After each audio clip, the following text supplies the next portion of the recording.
What is up, Trolls and Ghouls? Welcome back to my channel, The Floating Bedsheet, or if you are new to my channel, welcome. Tonight's video is a very special one because I have my first paranormal phone call interview with Chaz. Chaz, you want to say hi? Hey guys, what's up? I'm Chaz. Find my stuff at chazofthedead.com. I write about UFOs, ghosts, conspiracy theories, all that good stuff. And I know in the test video you were telling me about a book you were writing.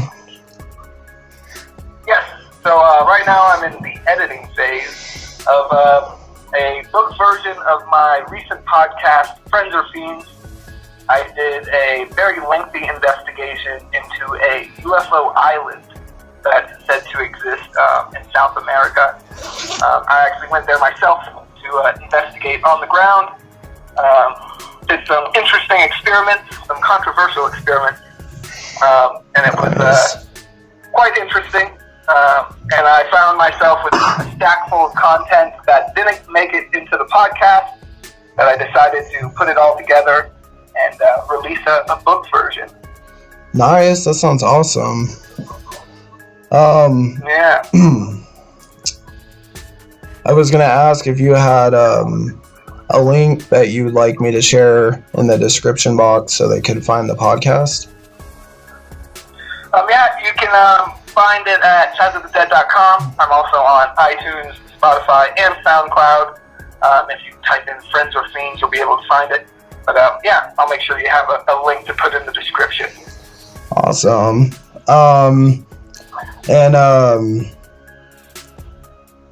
wanted to ask you about like paranormal experiences. Did you want to share an experience you've had? Yeah, sure. I guess my first paranormal experience, the one that kind of got me interested in the phenomenon, was pretty strange. I was pretty young. I remember my parents had just introduced bunk beds into our room, and I have an older brother. And he, being the older brother, he gets the top bunk, hierarchy. I know how that I got the bottom bunk. Yeah, exactly. So a key point about these bunk beds is the top bunk was built on top of the bottom one. So the bottom one had been there for a while, and my older brother had used that before moving to the top, and I got the hand-me-down bunk below. Okay. This will all become relevant in a moment. Okay. So one night, I'm sleeping. I don't know, I must have been 9, 10 years old, around that age. I'm sleeping in bed, and I fall out of bed. You know what happens. Yeah. I wake up from my slumber, and staring back at me from under the bed is a pair of red glowing eyes. Almost out of like a cartoon, almost like a Halloween cartoon style, a pair of glowing eyes. Yeah. And being a little kid, I jump back in bed, throw a blanket over my head, because, can't get me if I have the blanket over my head. And I kind of just freak out for the next hour and a half before I fall asleep. The next morning, I wake up, and, I'm young, but I'm still pretty rational. So I get out of bed, and I start cleaning out everything from under the bed, looking for anything that could have made, an electric glow, could have given off a red light, anything like that. Yeah, definitely. And my older brother, he's coming down the ladder from the top bunk, and he sees me cleaning underneath the bed. And he, without me saying anything, without me prompting, he asks, "Did you see the red eyes too?" And that was like the big whoa moment for me, because he before had fallen out of bed, had the exact same experience happen to him, and it was very strange. It kind of had an opposite reaction on our lives, where now I'm a paranormal investigator, which I do almost full time. Yeah. So I dived right in. I was like, whoa, I want to learn everything about this. My brother, afterwards, he had a very atheistic it. He didn't want to believe in anything but science. He's a little more changed on that now, but he did go on to become a chemist, a traditional scientist. Oh, that's really cool. So it was definitely a pivotal event in our lives. And while he's definitely he's more on the rational line of thinking, one might say. If asked about this experience, he still says, yeah, it happened. It was weird, one of the weirdest things in both of our lives, and we both remember it very clearly. So that's how I kind of got started interested in the phenomenon. I started reading about ghosts and everything under the sun and paranormal phenomenon, shared psychic experiences, all that kind of stuff. Yeah, no, well, first let me say that you'll definitely give me nightmares from that tonight. I'm gonna try to, like, not have my feet too close to underneath my bed. And, one of the other weirdest aspects of this, I guess I would call it my first case, accidental case, is the house we lived in, by no other means would I say is haunted. Nothing strange ever similar happened other than that little event. And I've used Ouija boards and all kinds of things and all kinds of traditional and untraditional methods. And that's the only ghostly phenomenon that's ever been experienced in that house. So I kind of lean more to it being a psychic event, some kind of shared dream or shared nightmare between me and my brother. Okay. I'm not sure though. Who knows? Do you think it might have been because you guys were kids at the time? I've heard that kids are more prone to having like paranormal. Definitely. So those kinds of events, psychic events, I definitely think that had something to do with it for sure. Now, I was gonna add that it seems like a lot of people that are interested in the paranormal tend to have had multiple experiences of their own. I don't think I've really talked to anyone that was really interested in the paranormal that has not had some kind of something happen to them as they're growing up. Right. I was gonna ask you also, have you visited any haunted locations, or have you been on any like professional paranormal investigations? Well, I think of myself as somewhat semi-professional. I've been out a few times with some teams on more traditional ghost hunts, but I find a lot of times the traditional evidence that's collected falls short. It doesn't quite, it isn't up to snuff to the kind of proof that I'm more interested in finding. Recently, my development has gone more a shamanistic path for my research.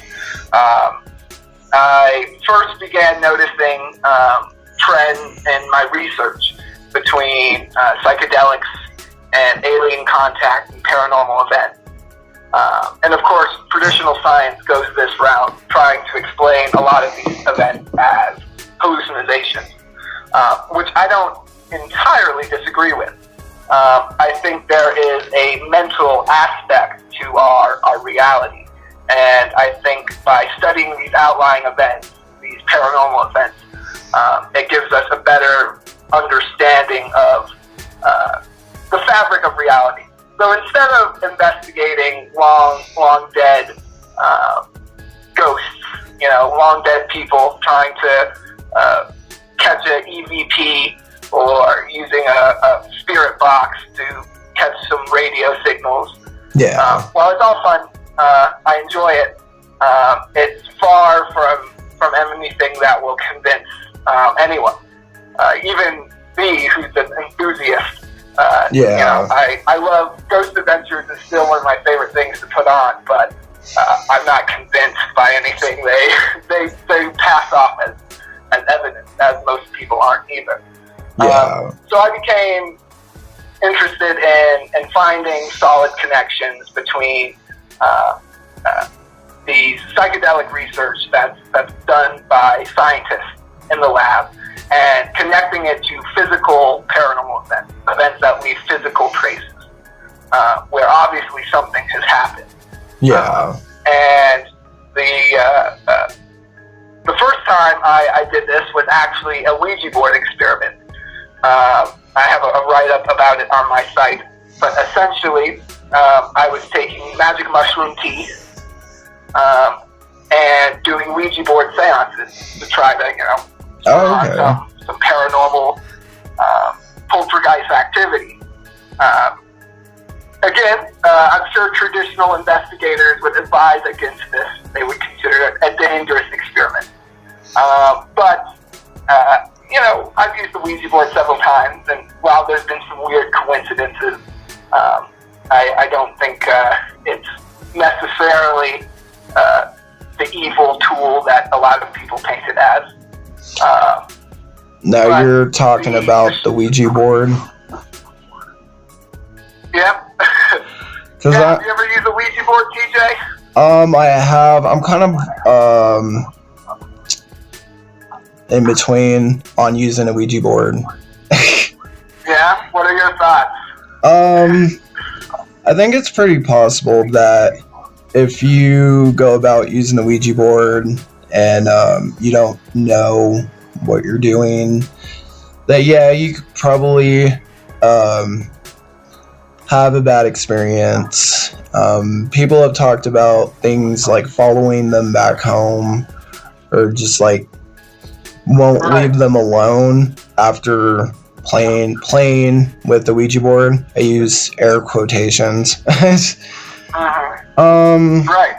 I recently talked to my best friend about using Ouija boards, and she says she doesn't really believe them being all that negative. Which she's really big into like spirituality and practicing divination techniques.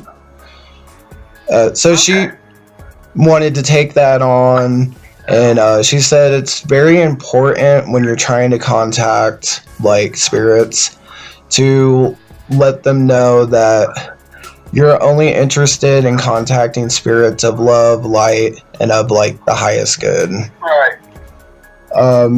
She does believe that they did make contact with what's called a trickster spirit. And I told her like a way to avoid that as well is that you do not wish to contact any spirits that want to cause harm or anything like negative to you. But that's definitely a side effect. I think the more I research, the more I'm convinced they might all be tricksters. Even the positive ones seem to go odd routes at times. But yes, I think it's very accurate what you said about different people having those different reactions. And again, I use psychedelics in my research because I noticed these trends. I think when you use a Ouija board, it puts you in a meditative state. It's a slightly, a slight trance state. And just like smoking a joint, some people get really, really paranoid. They can't handle it. It's just not for them. And some people, smoke joints every day. And like Snoop Dogg, make great music. And they just chill. Different tools for different people. The Ouija board definitely has the negative connotation in society, and I think there's 50 different movies about Ouija boards, and all of them are negative. So I do think it does have that negative effect, probably more often than a lot of other meditative techniques, meditative tools. But I think that's what it really sums up to. Now, would you, how do I go about saying this? Would you advise, like, let parents know that this isn't really, like, a child's toy that they should be really, like, joking around with? I don't know if I can be the guy that says don't do that, because my parents, I think, got me my Ouija board when I was 11 or 12 years old. Yeah. For Christmas. It was a Christmas gift. So I wasn't born in a particularly religious family. My parents had religious parents, but they themselves, we would go to church maybe on Easter every once in a while, but that was about it. Oh, yeah. So they didn't, put much weight into the Ouija boards. They don't buy into the propaganda. So yeah, I like ghosts, and they're like, oh, okay, here's a Ouija board. So there you go. Very supportive in that aspect. Again, I would just say be careful. And if parents looking for a message, I would say, teach your kids about spirituality. Don't just teach them about religion, because while there's value in prayer and all of these things are various different meditative techniques that are definitely helpful. Yeah. You can teach a lot of dogma as well. The reason if you look at the possession cases that are connected to Ouija boards, more often than not, they're in South America or here in Central America. I think there was also a prominent case in Italy, but all places predominantly Catholic, where they teach the reality of how dangerous these demons are, and having that, teaching that they're dangerous makes them more dangerous. You make yourself susceptible. I'm just a mere servant, and these are all powerful fallen angels. But if you teach spirituality, you learn that you can find your own spiritual path. That more or less we create our realities we live in. So if you use a Ouija board and you're really afraid of demons, there's a good chance you're going to get possessed. Oh, wow. So what I do is, of course, I've heard all those stories. So in the back of my mind, I'm always thinking, oh, I don't want to get possessed. So I adopt a variety of magic rituals I do for protection. And if you're in a Catholic upbringing, that might be praying. I use voodoo rituals because that's what I find that I like to use. But whatever works. Yeah. I've heard from other people, if you believe something has power, then it more than likely is going to protect you from any negative energies, spirits. My thing is, I pretty much make it aware if you're anything negative and you mean any harm to me, that you're not allowed in my You're not allowed in my living space or in my life, period. Right. And it can be as simple as that, or it can be as complex as drawing a salt circle and burning sage, or it's whatever puts you in the proper state for this kind of magic ritual. Because the effects are definitely unpredictable. You got to be ready for different results. You notice that a lot of people feel very powerless when it comes to hauntings and stuff like that. Do you have any advice? I know you mentioned the salt, sage. Do you use crystals by any chance? Have you practiced with those? Yeah, I have a couple around. I don't rely too heavily on them. I do believe in talisman charms more so than in crystals. I'm heavy on the power of symbolism. Okay. But I remember I have this, I have one crystal I keep in my wallet, and it must have been in my wallet now for about 4 years. Back when I was working at a cigar store, some lady came in and told me to keep this crystal. It'll help you save money and protect your money or something like that. So I keep it in my wallet. And so far so good. I don't know if it works that well though. I have lost my debit card 2 or 3 times. That's not good. I might not be charging it properly. That might be on me. I think I have to wash it off and leave it in the moon. I keep forgetting to do that. So that might be on me. Do you know what kind of crystal it is?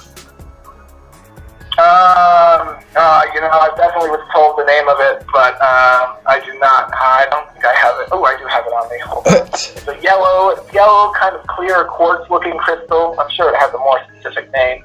Okay, that sounds kind of familiar. It's kind of a translucent gold, yellow. I'm not good with crystal names myself. I know the basics. I know clear quartz, rose quartz, amethyst, and white quartz are the well-knowns I know. Tiger's eye. Yeah. But that's a Tiger's eye. That's a classic. Yeah. Yeah. Onyx. Something like that. That's a Pokemon, but that might be crystal too. I'm not too. I know there's a great deal of research into the connection of crystals and their special properties. I'm not too into it. They're a very solid thing. I feel there would be, it's a solid physical artifact. The thing I think that falls in the realm of modern science. And of course we do use certain crystals inside computer technology and various things. So there is obviously a degree of truth to it, but I'm not into new age crystal sales people trying to charge me $1 million. Oh my god, yeah. I get it all the time. You need to upgrade your crystal collection. Yeah. Half-pound quartz. Oh my gosh. A lot of mine, if you live in Colorado, I've noticed that you can just go for a walk and you can find I think it's white quartz all over the ground, and you don't even have to spend money on it. And I'm so rich in the mountains there. I'm more of a naturalist. I try to use things that I find while I'm out and about, or make my own things. You don't have to spend a whole lot of money to be someone. You don't have to spend any money to be a spiritualist. I mean, honestly. Yeah. To get your witchcraft on. Absolutely. There's a big side industry in trying to make money off of it, but it's definitely not necessary. Especially if you look at history, witchcraft has always been for the folks people. It's all about the power of symbolism. So you can get it any kind of way. You can find your way.